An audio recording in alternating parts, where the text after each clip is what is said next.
అందరికీ నమస్కారం అండి. నా పేరు కృష్ణదీప్తి. మీకందరికీ మా ఛానల్కి స్వాగతం. జ్ఞానోదయ నవల 34వ భాగాన్ని చదువుతున్నాను. విశాలమైన హాల్లో ఖరీదైన కార్పెట్ మీద కూర్చుని ఉన్నారు తన సరంజామాతోటి శాస్త్రి గారు. దైవ ప్రార్థన చేస్తూ ఉంటే ఆయన చుట్టూ కూర్చున్నారు పద్మ, కృష్ణ, రాధలు, స్వర్ణ, రాజేంద్రలు, మోక్ష, శేషమ్మ, సుచిత్ర, ధనుంజయులు, ఆనంద భూపతి, రాఘవేంద్ర భూపతి మాత్రం దివాన్ కాట్ మీద బాలీసుకి ఆనుకుని కూర్చుని ఉన్నారు. ఆనంద భూపతి మొదట మోక్ష చెయ్యిని చూడమని చెప్పారు. భూతద్దంతో ఆవిడ చేతిని పూర్తిగా పరిశీలించిన శాస్త్రి గారు, ఈవిడకు చిన్నతనంలోనే పెళ్లి జరిగి భర్త పోయి వైధవ్యం అనుభవించినట్టుగా తోస్తూ ఉంది. క్షమించాలి, నాకు దాపరికం చేత కాదు. నిజాన్ని నిర్మోహమాటంగా చెప్పడమే తెలుసు. మీకు కనుక కష్టం తోస్తే ఇంకేమీ చెప్పను అన్నాడు ఆ చెయ్యి వదిలేస్తూ. అంతా అప్రతిభులైపోయారు. ఆ సంగతి ఆ కుటుంబానికి మాత్రమే తెలిసిన సంగతి. మరి శాస్త్రి గారికి ఎలా తెలిసింది? ఇంతవరకు రాధ చెప్పడం ద్వారా విన్నారంతా. ఆయన సంగతి ఇప్పుడు ప్రత్యక్షంగా వింటూ ఆ అఖండమైనటువంటి ప్రతిభా పాఠవాలకు అచ్చరు పొందినట్టుగా ఉండిపోయారు. తాతగారు, మీరేమీ ఆపవద్దు, చెప్పేయండి, ఎవ్వరూ ఏమీ అనుకోరు అంది రాధ. అది కాదమ్మా, ఎవరికైనా కోపం వస్తుందేమోనని. ఆయన సందేహంగా చూశారు ఆమె వైపు. రాదు, నాది హామీ, మిమ్మల్ని ఎవ్వరూ ఏమీ అనరు. మీకు భగవంతుడు ఏం తోపిస్తే దాన్నే నిర్మోహమాటంగా చెప్పేయండి. మీరు చెప్పింది అక్షరాల నాకు సంజీవికి జరిగింది. ఇప్పుడు మా అత్తగారి గతం కూడా యథార్థమే. మీరు ఎవ్వరికీ భయపడి ఏ సంగతి దాచిపెట్టవద్దు. ఉన్నది ఉన్నట్టుగానే నిష్పక్షపాతంగా చెప్పేయండి అంది రాధ ధైర్యాన్ని చెప్తున్నట్టుగా. అవును తాతగారు, మిమ్మల్ని పిలిచి చెప్పించుకునేదే భవితవ్యం గురించి తెలుసుకోవాలనే ఆటంతో కదా. మాకెంతో ఉత్సాహంగా, ఉత్కంఠగా, ఉద్వేగంగా ఉంది. మా ఉద్రేకాన్ని మీరు ఇంకా పెంచేయక చెప్పండి ప్లీజ్ అన్నాడు కృష్ణ చైతన్య వేడుకోలుగా ఆయన గడ్డం పట్టుకుంటూ. అలాగే నాయనా, తప్పకుండా చెప్తాను. మీరింత ఉత్సాహం పడుతూ ఉంటే నాకు కూడా చాలా సంతోషంగా ఉంది అంటూ కళ్ళజోడును సవరించుకుని మళ్ళీ ఆవిడ చెయ్యి జాగ్రత్తగా పరిశీలిస్తూ మోక్ష భవితవ్యం చెప్పటాన్ని మొదలుపెట్టారు. దాదాపు 40 సంవత్సరాల కాలం కష్టాలతో, కన్నీళ్లతో, దరిద్రంతో, వైధవ్యంతో, బండెడు చాకిరీతో, విశ్రాంతి అంటే ఏమిటో ఎరుగని, జీతం భత్యం లేనటువంటి సేవను చేసి శుష్కించిపోయి మరీ వచ్చావు తల్లి. ఈ దివాణానికి రాగానే నీ రాత కాస్త మారిపోయింది. రాజావారి పట్టపురాణి దయతో మహారాజా వారి ఇల్లాలిగా మారి ఆయనకి ప్రాణపాయ సమయంలో నీ ప్రాణాలను అడ్డుపెట్టి రక్షించి పెనిమిటి మనస్సును గెలుచుకుని ఆయన అనురాగంతో ఒక మగబిడ్డకు జన్మనిచ్చి మాతృత్వాన్ని పొందినటువంటి మహజ్జాతకురాలు తల్లి నీది. నీకు ఇంకా వైధవ్యం ఉండదు. నీ పెనిమిటి నిన్ను 100 ఏళ్ళు బతుకుతాడు. ఆ మహారాజు చేతుల్లో 85 ఏళ్ళు దీర్ఘసుమంగళిగా జీవించి కొడుకు కోడళ్ల ముచ్చట, మనవలు, ఆనందం అంతా అనుభవించి నీ తల్లిని సాగనంపికు నువ్వు కూడా నీ సవితిలా చైత్రశుద్ధ ఏకాదశి నాడు పరమపదిస్తావు. ఇంకా నీకు ఏ లోటు రాదు, ఉండదు కూడా. నిష్కల్మషమైనటువంటి పవిత్రాంతఃకరణ శుద్ధితోటి పరాయి వారి బాగుకోరే పరోపకార హృదయం ఉన్నటువంటి ధన్యురాలివి తల్లి. నీకంతా శుభమే జరుగుతుంది అన్నారాయన ఆశీర్వదిస్తున్నట్టుగా. శాస్త్రి గారికి ప్రణామం చేసి ఆవిడ పక్కకు జరిగి కూర్చుంది. సుచిత్రాదేవి చెయ్యి అందించటంతో స్వర్ణ వెనక్కి తగ్గింది. చిన్నతనంలోనే తల్లిదండ్రులకు ఇష్టం లేనటువంటి కులాంతర వివాహం చేసుకున్నామని, ఆ ప్రేమించిన వ్యక్తి కోసం, పుట్టిన బిడ్డ కోసం సమాజాన్ని ఎదిరించే ధైర్యం లేక, ఇష్టం లేని పెళ్లి చేసుకోలేక, చేసుకోవలసినటువంటి పరిస్థితులకు బలిపశువుగా మారి నిన్న మొన్నటి వరకు అయిష్టతను, అసంతృప్తిని, అశాంతిని అనుభవిస్తూ అన్నీ ఉండి, అంతా ఉండి, ఐశ్వర్యం ఉండి, అనాథ సంతానంగా కన్నబిడ్డనే తెచ్చుకుని పెంచుకుంటూ జీవించినటువంటి గతం గడిచిపోయి అల్లుడనే అండతో ఆత్మస్థైర్యాన్ని పొంది అడుగడుగునా వేధించే భర్తను వదిలించుకుని నచ్చిన వాడిని జీవితంలోనికి ధైర్యంగా ఆహ్వానించి కొడుకుని కని వంశం నిలబెట్టుకున్న అదృష్టవంతురాలివి తల్లి. వైద్య వృత్తితో, పేరు ప్రఖ్యాతలతో, నిత్య సంతోషంతో ఆనందంగా జీవిస్తావు అని నీ జాతకం చెబుతోందమ్మా. దీర్ఘాయురస్తు అని ముగించారాయన. కృష్ణ చైతన్య, ఆనంద భూపతి, ధనుంజయులు విభ్రాంతులయ్యారు. ఆనంద భూపతి లేచి వచ్చి తన చెయ్యి చూపించటంతో అంతా అవాక్కుగా మారిపోయారు. అందరి విషయంలోనూ ఖచ్చితంగా జరిగినవన్నీ చెప్పేసిన ఆయన తనకేం చెప్తాడో తెలుసుకోవాలనే కుతూహలాన్ని పట్టలేకపోయిన తండ్రిని చూసి చిరునవ్వుతో మెచ్చుకోలుగా ఉండిపోయాడు కృష్ణ చైతన్య.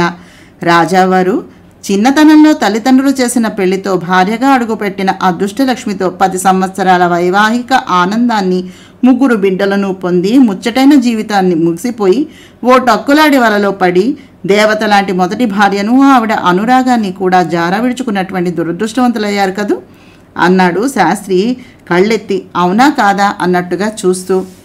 ఆశ్చర్యపోతూనే అంగీకారాన్ని వ్యక్తం చేశారు తల పంకిస్తూ ఆనంద భూపతి. ఇంకేం చెప్తాడో తెలుసుకోవాలనే ఆసక్తి, ఆత్రం అధికమయ్యాయి ఆయనకి.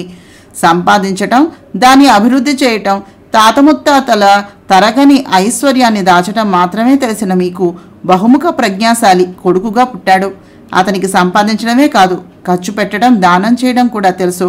పరోపకారంతో, మంచితనంతో, అద్భుతమైనటువంటి శక్తి సామర్థ్యాలతో, అఖండమైనటువంటి పేరు కీర్తులతో మిమ్మల్ని ముచ్చెత్తసాగాడు. పెద్దలుడి చెడు నడత వలన, చిన్న కూతురి భర్తగా వచ్చిన మోసగాడి వలన, పెద్ద కోడలి ఈర్ష్య అసూయల వలన మీరు ఎంతో నలిగిపోయారు ఇంతకాలం. ఇవి చాలనట్టుగా మీ భార్యగా వచ్చినటువంటి ఆడది ఓర్వలేని తనంతో తన గొయ్యి తనే తవ్వుకుని మీ చిన్న కోడలికి హాని చేయబోయి దైవ ఆగ్రహానికి బలై పిచ్చిదైపోయింది. ఇకపై భవితవ్యంలో జరగబోయే సంఘటనలు మనక్లేశాన్ని కలిగించిన మీ చిన్న కోడలికి వచ్చినటువంటి అదృష్టాలి సహకారంతో కష్టాల కడలి నుండి గట్టెక్కగలరు.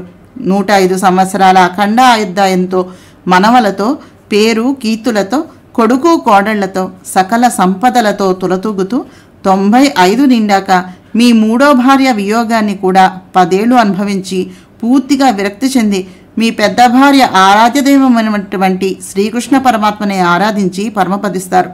మీది మహర్జాతకం రాజావారు అన్నారు నవ్వుతూ. ఆనంద భూపతి గాఢంగా నిట్టూచి లేచారు.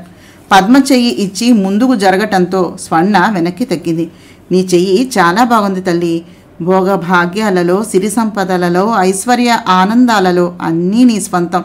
అన్నంత ఆనందంగా ఉంటావు, అనుభవిస్తావు.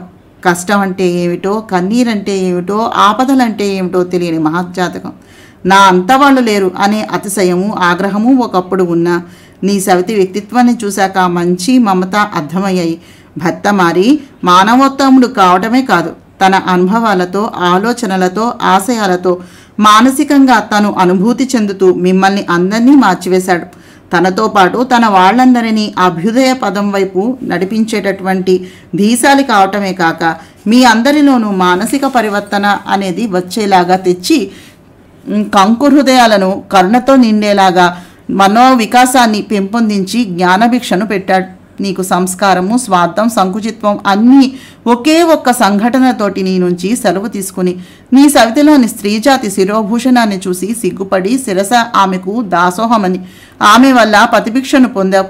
కన్న మమకారం అంటే ఏమిటో కూడా తెలియని పశుపరవృత్తి నుండి, జారుడు బండ లాంటి స్వార్థపరత్వం నుండి అహంకారపూరితమైనటువంటి అభిజాత్యపు పొరలు ఛేదించుకుని సూర్యతేజస్సుతో జగతిలో చీకటి నశించినట్టుగా నీ సవితి అనే అఖండ జ్యోతి ఆదరాభిమానాలతోటి పునీతమై జీవితపు విలువలను గ్రహించగలిగావు.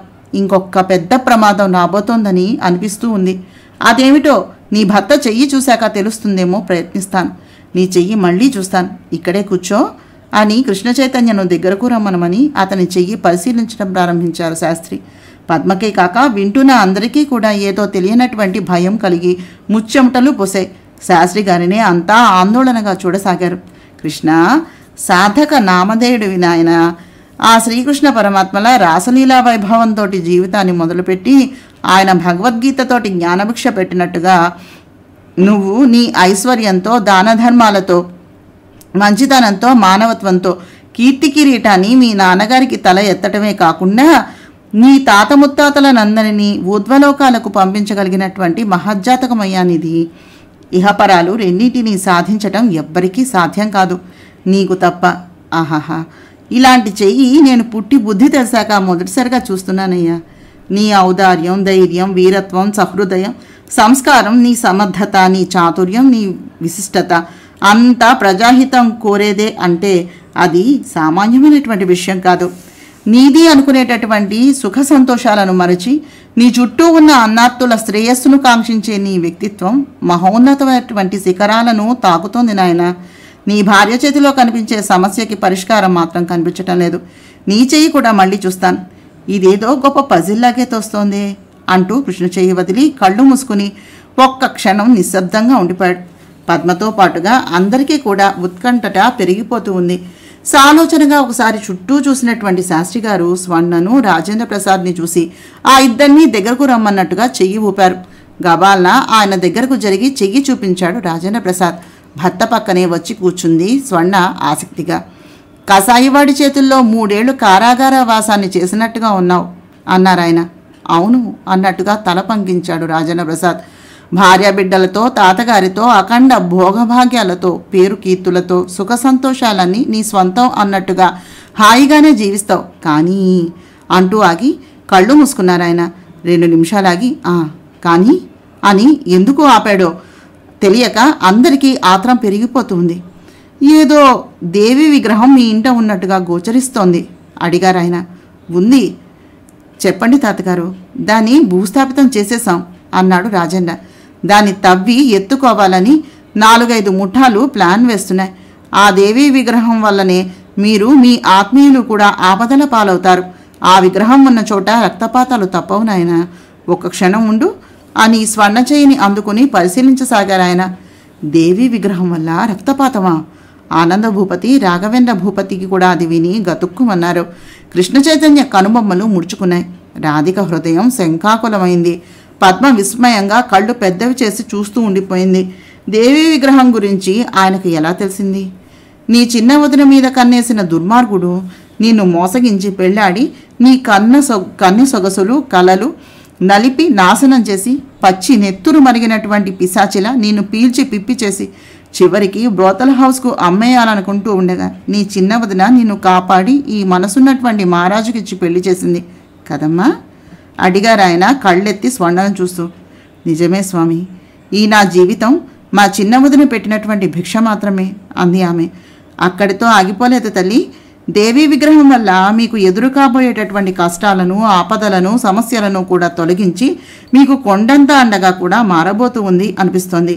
ఇహ 10 రోజుల నుంచి ప్రారంభం కాబోతూ ఉన్నాయి దేవీ విగ్రహం వల్ల రాబోయేటటువంటి ఆపదలు.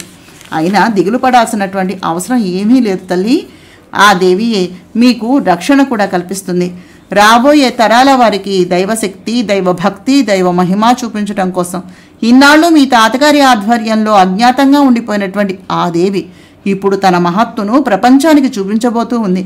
ఆ దేవి మూర్తి మిమ్మల్ని వదిలి మీరు పొమ్మన్నా పోదు. ఏ దౌర్భాగ్యుల చేతులకు చిక్కదు. కాకపోతే మీ గుండె ధైర్యం ఏపాటిదో తప్పక పరీక్షిస్తుంది. తనని దక్కించుకోగలరో, తన వల్ల కష్టాలు వస్తున్నాయని భయాందోళనలకు బెదిరి తనని వదిలించుకోవాలని ప్రయత్నిస్తారో మిమ్మల్ని పరీక్ష చేసి చూస్తుంది. అందుకే మీకు మొదట కష్టాలను కలిగిస్తుంది. భయపడకండి. ధైర్యే సాహసే లక్ష్మి అన్నారు పెద్దలు అంటూ మళ్ళీ కృష్ణ పద్మల చేతులు 2 చేతులతోనూ పట్టుకుని చూస్తూ కళ్ళు మూసుకుని 2 నిమిషాలు ఆలోచిస్తూ ఉండిపోయిన శాస్త్రిగారు హఠాత్తుగా కళ్ళు తెరిచి నవ్వుతూ, నా మతి మండినట్టుగానే ఉంది. సమాధానం దొరక్క తికమక పడుతున్నాను గాని దైవ సాయాన్ని కోరలేదు నేను. అందుకే నా మస్తిష్కానికి అందటం లేదు అని ఇప్పటికి గ్రాహ్యమైంది. అమ్మా రాధిక, తల్లి స్వామివారి కుంకుమను తెచ్చిపెట్టు తల్లి అన్నాడు. వెంటనే రాధిక లేచి వెళ్ళి స్వామి ఆలయంలో శ్రీకృష్ణ పరమాత్మ పాదాల దగ్గర ఉన్న కుంకుమ ఆ రోజు తీసి పూజారి భరణిలో వేసినది చూసి ఆ కుంకుమ కళ్ళకద్దుకుని తీసుకుని వెళ్ళి తను ధరించి శాస్త్రిగారి చేతిలో పోసింది. ఆ కుంకుమ తీసి తన సమీపంలోని భార్య భర్తలు ఇద్దరికీ పెట్టి తను పెట్టుకున్నాడు. తర్వాత రాధని కూడా కృష్ణ పక్కన కూర్చోమని సైగ చేశాడు. రాధిక వచ్చి కూర్చుంది భర్త పక్కన. పద్మ, నీకొచ్చే ప్రమాదం, నీ బిడ్డకు కలగబోయే ఆపద అన్నీ సమసిపోతాయి. భయపడకు తల్లి. ఇదిగో మీ కుటుంబానికి దివ్య ఔషధం ఈ చెయ్యి అంటూ రాధిక చెయ్యి పట్టుకుని పైకెత్తి చూపించాడు సంభ్రమంగా శాస్త్రి. అంతా అవాకుగా చూశారు. రాజావారు, మీ అబ్బాయి మానవోత్తముడుగా మారటానికి, మీ పెద్ద కోడలికి బుద్ధి వికసించడానికి, మీ చిన్న కూతురు రక్షించబడటానికి, మీ మనవరాలు కొడుకు ప్రాణాపాయ పరిస్థితుల్లో నుంచి బయటపడటానికి మీ ఇంట మనశ్శాంతి నిండటానికి, బంధువులు ఆత్మీయులు అంతా ఒకే కుటుంబంగా మారి సహజీవనం చేయటానికి, పాపాత్ముల హృదయాలు కూడా ప్రక్షాళన కావటానికి, మీ పిచ్చి భార్యకు సింహం కనబడటానికి అన్నింటికీ కారణం ఈ రాధమ్మ తల్లే. నిజం రాజావారు, ఈ పిల్ల గత జన్మలో శ్రీలక్ష్మీ నరసింహస్వామి వారి స్తోత్రాన్ని పారాయణ చేసేది, విష్ణు భక్తురాలు. ఈ జన్మలో ఈమెను స్వామి అనుగ్రహించదలుచుకున్నారు. అందుకే ఈమెకు ఏ కష్టం కలిగినా స్వామి ఊరుకోడు. నీ పెద్ద భార్య ఈ అమ్మాయితో మాట్లాడినది, తన కొడుకు చేతిని అప్పగించినది, ఈ వంశ పరువు ప్రతిష్టల భారం ఈ పిల్ల తలకు ఎత్తినది కేవలం తన తర్వాత దైవానుగ్రహంతో ఈ సంసారాన్ని సంరక్షిస్తుందనే ధైర్యంతోనే. ఈ పిల్ల సామాన్యురాలు కాదు. నీ భార్య తర్వాత స్వామిని రప్పించి మెప్పించి ఒప్పించి తన చేయూతగా మార్చుకునే అఖండ ప్రజ్ఞాశాలి మహాభక్తురాలు. నేను చెప్పింది సత్యమని త్వరలోనే మీరంతా అనుభవపూర్వకంగా తెలుసుకుంటారు అని ఆగి రాధిక వైపు తిరిగి, రాధమ్మ తల్లి, త్వరలోనే నీకు దైవం ప్రాణాంతకమైనటువంటి అగ్ని పరీక్షను పెట్టబోతూ ఉన్నాడు.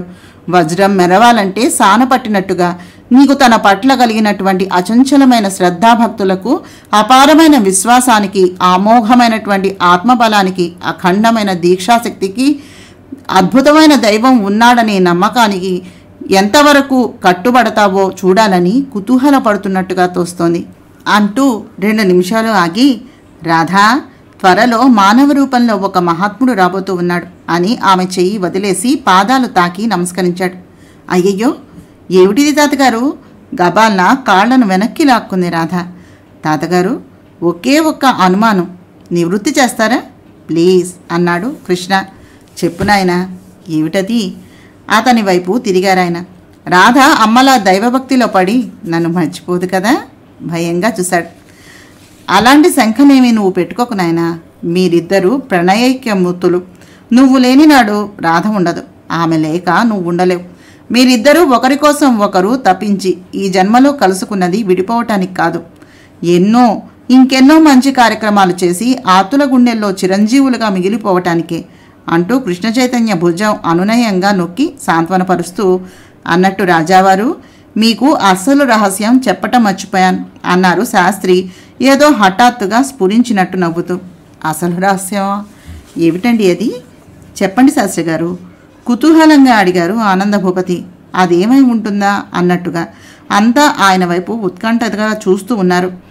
కొంతకాలం క్రితం మీ సన్నిధానానికి చిలక జోస్యం పేరుతోటి ఒక కోయదొర వచ్చి ఉన్నాడా అన్నారు ఆయన అంటూ ఉంటే ఆయన కళ్ళు మెరిశాయి. అవును శాస్త్రి గారు, ఇప్పుడు గుర్తొచ్చింది, వచ్చాడు. అన్నీ అతను చెప్పినట్టుగానే అక్షరాలా జరిగాయి కూడాను అన్నారు ఆనందభూపతి. జరుగుతాయి, జరగకపోవటానికి చెప్పింది ఎవరైనా సామాన్యుడా? శాస్త్రిగారు నవ్వారు. మళ్ళీ వస్తానని, బట్టలు పెట్టాలని, పప్పన్నం పెట్టాలని అన్నాడు కదూ. ఏదో రహస్యం అన్నారు, అదేదో త్వరగా చెప్పండి, నాలో ఆతృత పెరిగిపోతోంది అన్నారు ఆనందభూపతి. ఆ కోయదొర ఎవరనుకుంటున్నారు? అలాగే చూస్తూ నవ్వుతూ అడిగారు. నాకెలా తెలుస్తుంది? మీరే చెప్పండి ఆ రహస్యం కూడాను అన్నారు త్వరపడుతూ. ఆ కోయదొరే రహస్యం స్వామి, శాస్త్రిగారు చిద్విలాసంగా చూస్తూ చెప్పారు. అంటే వచ్చినది సామాన్యమైన కోయదొర కాదు స్వామి, మరి సాక్షాత్తు ఆ జగన్నాటక సూత్రధారి. వాట్? అంతా దిగ్భ్రాంతులైపోయి చూస్తూ ఉండిపోయారు. ఇది మీ భార్య ఉండగానే జరిగింది. రాధికలో తన పట్ల కలిగినటువంటి భక్తిని గుర్తు చేయటానికి, తనను నమ్మితే ఎలాంటి దుష్టగ్రహాలు పీడలు మీ కుటుంబానికి రావని, జీవితంలో ఎదురయ్యే ఒడిదుడుకులను దైవబలంతో ఎదుర్కోమని, నీ వెన్నంటి రక్షణగా నేనుంటానని, రాధ కృష్ణ చైతన్య అనురాగంలో తనను మర్చిపోయినా తనని తానే ఆమెకు గుర్తు చేసుకుని గత జన్మలో ఆమెకిచ్చిన మాట ఈ జన్మలో నెరవేర్చడానికే వచ్చాడు. ఈ పరమాత్మ దయ అపారం. ఈ రాధ కారణ జన్మురాలు. సవితి అత్తగారు పెట్టినటువంటి బాధల ద్వారా ఆమెలో ఉన్న పాపపు పొరలు పటాపంచలై జ్ఞానోదయానికి అర్హురాలైంది. అందుకే నేను ఫలానా అని నమ్మకం కలిగించడానికి ఆ స్వామి సరాసరి వచ్చి కోయదొర రూపంలో దర్శనాన్నిచ్చాడు. ఆ కోయదొర సాక్షాత్ శ్రీకృష్ణ పరమాత్మ. ఆ రూపంలో మీ అందరికీ దర్శనాన్నిచ్చారు. అక్షరాల ఆ స్వామి ఆ రూపంలో మీ అందరికీ కనిపించి రాబోయే కష్టాల గురించి మొదటే హెచ్చరించాడు. అందుకే రాధిక మీ మనవరాలను కాపాడటానికి గోపాలపురం వెళ్ళినప్పుడు పద్మ ఆమె తండ్రి ఆమెకు కీడు తలపెడితే పద్మకు అత్తగారిగాను వాళ్ళ నాన్నకు సింహం రూపంలోనూ దర్శనమిచ్చి రాధ సామాన్యురాలు కాదని తన భక్తురాలు అని తెలియజేసి ఆ ఇద్దరిలోనూ మార్పుకు కారణమయ్యాడు. రాధ అలా వెళ్ళటం వల్ల మీ మనవరాలు మీకు దక్కింది. పద్మకి వాళ్ళ నాన్నకు కనువిప్పు కలిగింది. నకిలీ రాజేంద్ర ప్రసాద్ నిజస్వరూపం తెలిసి వచ్చింది. నిజమైన రాజేంద్ర ప్రసాద్కి చెర వదిలింది. వాళ్ళ తాతగారికి ఆరోగ్యం కుదుట పడింది. స్వర్ణ నిజం తెలుసుకోవటం, తన బతుకును ఉత్తముడైనటువంటి వ్యక్తికి సమర్పించి మాతృమూర్తి కావటమూ జరిగింది. మీ ఇంట సుఖ సంతోషాలు వెళ్ళి విరిశాయి. దీనికి కారణం పరమాత్మ అనుగ్రహం మాత్రమే. నిజంగా మీరంతా చాలా అదృష్టవంతులు రాజావారు. మహామహా తపశక్తి సంపన్నులకు కూడా దుర్లభమైనటువంటి భగవంతుని దర్శన భాగ్యం రాధిక వల్ల మీ అందరికీ కలిగింది. ఇలాంటి దైవ అనుగ్రహ సంపన్నురాలిని భార్యగా పొంది కృష్ణ, కోడలిగా పొంది మీరు, ఆత్మీయురాలిగా పొంది వీళ్ళంతా, చివరికి మేము కూడా ధన్యులమయ్యాం. శాస్త్రి శిరస్సు వహించి అంజలిని ఘటిస్తూ చెప్పారు.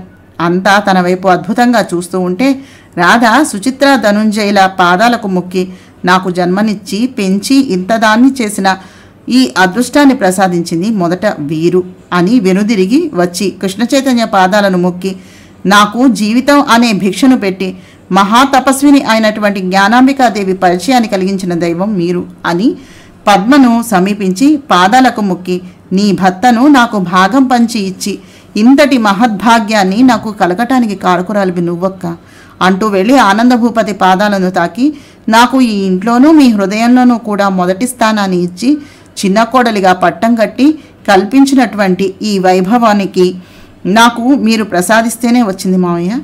మీ నలుగురిలోనూ నిలబడగలిగేటటువంటి అర్హత, అదృష్టం, ఆత్మీయత పొందడానికి నేను చేసుకున్నటువంటి పూర్వ పుణ్యఫలమేమో నాకు తెలియదు. ఆ దైవానుగ్రహం కూడా నాకు ఉందని చెప్పి నాలో మరింత భక్తిని, విశ్వాసాన్ని, నమ్మకాన్ని పెంపొందించిన తాతగారు మీకు సర్వదా కృతజ్ఞురాలిని అంది చివరగా శాస్త్రి గారి పాదాలను తాకి నమస్కరిస్తూ. వెర్రి తల్లి, నేనా నీకు ఈ గుర్తింపుని, గౌరవాన్ని, ఈ గొప్ప స్థానాన్ని కల్పిస్తున్నాను. కల్పించినవాడు ఆ భగవంతుడు. నీ సుకృత విశేషం చాలా మంచిది తల్లి. అందుకే ఆ పరమాత్మ తన అంతర్నాటకంలో నిన్ను ఒక పాములా మార్చుకున్నాడు. తను అనుకున్నది నీ ద్వారా సాధిస్తూ ఉన్నాడు. ఈ మీ అందరిలోనూ నాస్తికత్వాన్ని రూపుమాపి అస్తికత్వాన్ని కలిగించి భగవంతుడు ఉన్నాడు అని ఈ ప్రపంచానికి చాటి చెప్పబోతూ ఉన్నాడు. అందుకే ఎన్నో చిత్రాలు, మహిమలు, అద్భుతాలు మొదట మీకు, తర్వాత ఈ జనాలకు, ఆ పైన ముష్కరులకు చూపి వేటాడబోతూ ఉన్నాడు. బలిదానాన్ని కోరబోతూ ఉన్నాడు. ఎంతమంది స్వామివారి ఆగ్రహానికి సలభల్లాగా మాడి మసైపోతారో తెలియదు. మొత్తం మీద దేవీ విగ్రహం రూపంలో దుష్ట శిక్షణ, శిష్ట రక్షణను చేస్తాడు.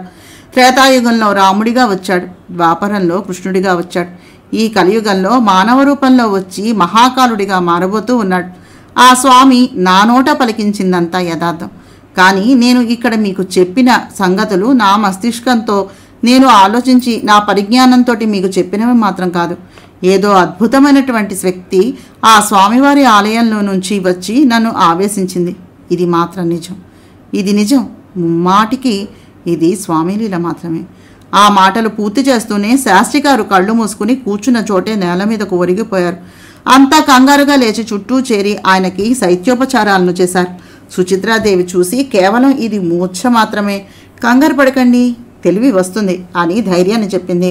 10 నిమిషాల తర్వాత లేచి ఒకసారి చుట్టూ చూసి, నాకేమైంది అన్నారు ఆయన ఆశ్చర్యంగా చూస్తూ. కళ్ళు తిరిగి పడిపోయారు.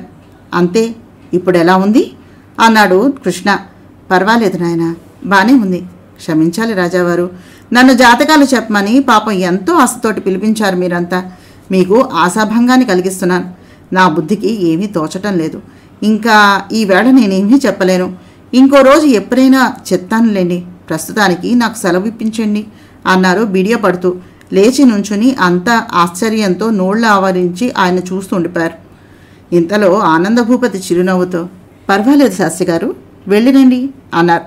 శాస్త్రి గారి భార్య అప్పటికి ఈ లోకంలోకి వచ్చినట్టుగా భర్తను తీసుకుని వెళ్ళింది. ఇదేమిటన్నయ్యా, ఇంతవరకు ఎన్నో విషయాలను చెప్పి మన అందరి భవితవ్యాల గురించి తెలియజేసి దేవీ విగ్రహం వల్లనే ఆపదలు రక్షణలు కూడా లభిస్తాయని భయభ్రాంతుల్ని చేసి పరిష్కారం రాధవదన వల్లనే సాధ్యపడుతుందని ఆశలు కల్పించి ఇప్పుడు ఇలా మాట్లాడతారేమిటినా?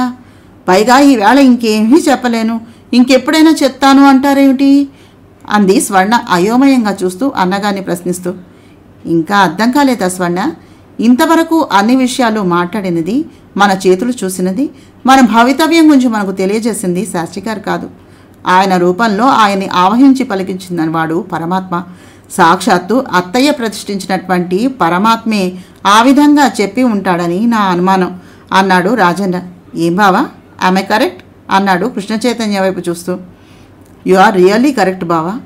అంతో ఇంతో మనలో మిగిలి ఉన్నటువంటి నాస్తికత్వాన్ని కూడా ఈ విధంగా వచ్చి తొలగించి జ్ఞానోదయం కలిగించినవాడు సాక్షాత్తు ఆ పరమాత్మ మాత్రమే దృఢ గంభీరంగా పలికింది శ్రీకృష్ణ చైతన్య కంఠస్వరం. మన చేతులు పట్టుకుని మనల్ని తాకి మన పట్ల తనకున్నటువంటి అపారమైన కరుణా అమృతాన్ని వర్షించినవాడు భగవంతుడు. ఇంతకంటే చిత్రం, ఇంతకంటే అద్భుతం, ఇంతకంటే మహిమ ఇంకేం కావాలి? నువ్వన్నట్టుగా నిజంగా మనకి ఆస్తికత్వం కలిగించి జ్ఞానభిక్ష పెట్టడానికే వచ్చినవాడు ఆ భగవంతుడు అనేది నిర్వివాదాంశం. అంటే మనం ఇంత అదృష్టవంతులమా? సాక్షాత్తు శ్రీకృష్ణ పరమాత్మ వచ్చి మీ అమ్మకు కైవల్యాన్ని ప్రసాదించాడు. ఈనాడు మనందరిలోనూ అజ్ఞానం అనేటటువంటి చీకట్లను తొలగించి శేష జీవితాలను పునీతం చేసుకోమనే సూచనలతో పాటుగా ఎదురు కాబోయే కష్టాల నుంచి కూడా రాధరూపంలో కాపాడబోతున్నట్టుగా మాట ఇచ్చి మరీ వెళ్ళాడు. ముఖ్యంగా దైవం పట్ల శ్రద్ధాభక్తులతో కూడిన నమ్మకం, సంపూర్ణ విశ్వాసాన్ని కల్పించాడు. అంటే ఇది మీ అమ్మ ద్వారా మనకి అందినటువంటి వరం నాయన. మీ అమ్మ తరించడమే కాదు, మనకి కూడా రాధరూపంలో తరుణోపాయాన్ని చూపించింది. హే భగవాన్, ధన్యోస్మి ప్రభు, మా జన్మలు కూడా చరితార్థాన్ని చెయ్యి అంటూ శిరస్సు వంచి అంజలిని ఘటించారు ఆనందభూపతి. ఆనంద భాష్పాలు స్రవించే నేత్రాలతో కృతజ్ఞతగా చూస్తూ ఆ కుటుంబంలో పిల్లని తన మనవడి భార్యగా స్వీకరించినందుకు భగవంతుని అపార దయ తమ పట్ల వర్షించడమే కాకుండా రాధరూపంలో దైవం అనుగ్రహం కూడా లభించబోతోందని తెలిసేసరికి రాఘవేంద్ర భూపతి అంతరంగం ఆహ్లాదభరితంగా మారిపోయింది. ఎన్ని కష్టాలు వచ్చినా, మరెన్ని పరీక్షలు ఎదురైనా దేవీ విగ్రహం తమకు దూరం కాదు, తమ ఇంటిని విడిచిపోదు. ఎంత చల్లని వార్తను వినిపించాడు భగవంతుడు. రాధరూపంలో ఆనందభూపతి ఇంటికి అదృష్టం లభిస్తే తన ఇంటికి రక్షణ లభించబోతోంది. ధన్యోస్మి ప్రభు, ధన్యోస్మి. చేతులు జోడించాడు రాఘవేంద్ర భూపతి కృతజ్ఞతాపూర్వకంగా. ఎంత చిత్రం, ఎంత అద్భుతం! ఇది దైవ మహిమ. స్వర్ణ, పద్మ ఆశ్చర్యచకితులైపోయారు. విన్నది, చూసింది, జరిగింది తలుచుకుంటూ. మోక్ష, సుచిత్ర, ధనుంజయులు హర్షపులకితులయ్యారు. రాజేంద్ర, కృష్ణ చైతన్యలు మాత్రం భయ విహ్వలులయ్యారు. మొదటిది పద్మకు, ఆమె బిడ్డకి ఆపద. స్వర్ణ, రాజేంద్రలకు దేవీ రూపంలో కష్టాలు, రక్తపాతాలు, బలిదానాలు కూడా. రాధికకు ఎదురు కాబోయే అగ్ని పరీక్ష ఏమిటో, మానవ రూపంలో మహాత్ముడు రావటం ఏమిటి?